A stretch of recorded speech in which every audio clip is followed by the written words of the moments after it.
Period চলাকালীন সময়ে প্রয়োজনে ক্লাসে পরীক্ষায় উপস্থিত হওয়ার বাধ্যবাধকতা থেকে মুক্তি। ইশতেহার নাম্বার 1, নারী বান্ধব আবাসন।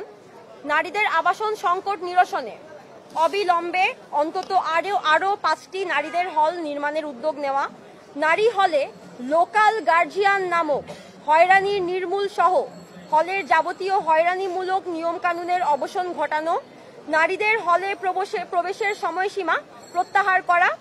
আবাসিক নারী শিক্ষার্থীদের ক্ষেত্রে রাতের বেলা হল বন্ধ হওয়ার পরেও বাইরে চিকিৎসা সংক্রান্ত কাজে যাতায়াতের ক্ষেত্রে প্রশাসনিক জটিলতা দূর করা। 2, অনাবাসিক নারী শিক্ষার্থীদের সাথে বৈষম্য নিরসন। অনাবাসিক নারী শিক্ষার্থীদের নিজ নিজ হলে গিয়ে কমন স্পেসে বিশ্রাম নেওয়া অথবা পড়াশোনা করার অধিকার নিশ্চিত করা। 3, যৌন নিপীড়ন বিরোধী সেল। অনতি বিলম্বে বিশ্ববিদ্যালয়ের যৌন নিপীড়ন বিরোধী সেল কার্যকর করার সার্বিক ব্যবস্থা গ্রহণ করা। বিশ্ববিদ্যালয় প্রশাসন যাতে যৌন নিপীড়ন বিধিমালা অনুযায়ী ব্যবস্থা নিতে বাধ্য থাকে সেজন্য নির্ধারিত সময়ে যৌন নিপীড়কের বিরুদ্ধে ব্যবস্থা না নিলে স্বয়ংক্রিয়ভাবে উপাচার্য ও প্রক্টরের পদত্যাগ করার বিধান রেখে সকলের সম্মতিতে ক্যাম্পাস চার্টার প্রকাশ করা। 4, সাইবার বুলিং প্রতিরোধ সেল।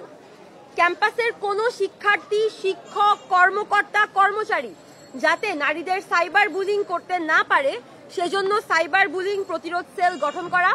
ক্যাম্পাসের কেউ যদি নারীদের সাইবার বুলিং করার কাজে লিপ্ত হয় তাহলে তার বিরুদ্ধে শাস্তিমূলক ব্যবস্থা নেওয়া।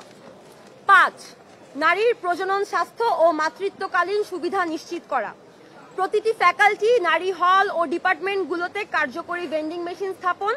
গর্ভবতী ও সদ্য মা হওয়া নারী শিক্ষার্থীদের জন্য ইন্টেন্সিভ কেয়ার সেন্টার ও ব্রেস্ট ফিডিং কর্নার স্থাপন সহ সামগ্রিক স্বাস্থ্য সুরক্ষা নিশ্চিত করা।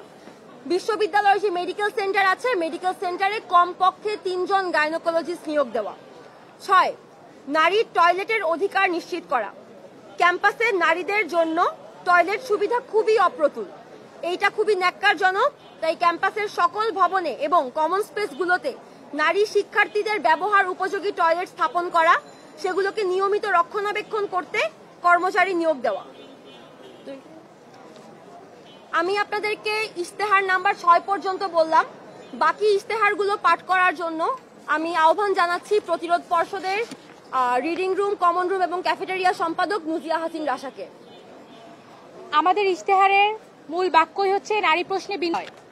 আমি ইশতেহার নাম্বার 7 পাঠ করছি। নারী বান্ধব ক্রীড়ার ব্যবস্থা। বিশ্ববিদ্যালয় জিমনেশিয়াম, সুইমিং পুল ও খেলার মাঠ নারী বান্ধব করা। 7, নারী বান্ধব রিডিং রুম এবং কমন রুম। মেয়েদের হলের রিডিং রুম 24 ঘন্টা খোলা রাখা। প্রতিটি অনুষদের শিক্ষার্থীদের জন্য নিরাপদ নারী বান্ধব কমন রুম নির্মাণ করা। ইশতেহার নাম্বার 9, পিরিয়ড চলাকালীন সময়ে প্রয়োজনে ক্লাসে পরীক্ষায় উপস্থিত হওয়ার বাধ্যবাধকতা থেকে মুক্তি।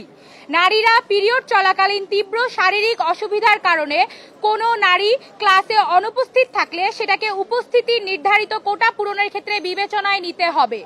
পিরিয়ডজনিত তীব্র শারীরিক অসুবিধার কারণে প্রস্তুতি নিতে না পারায় কেউ যদি ক্লাসের কোনো পরীক্ষা না দিতে পারেন তাহলে তার জন্য আলাদা করে পরীক্ষার ব্যবস্থা করতে হবে।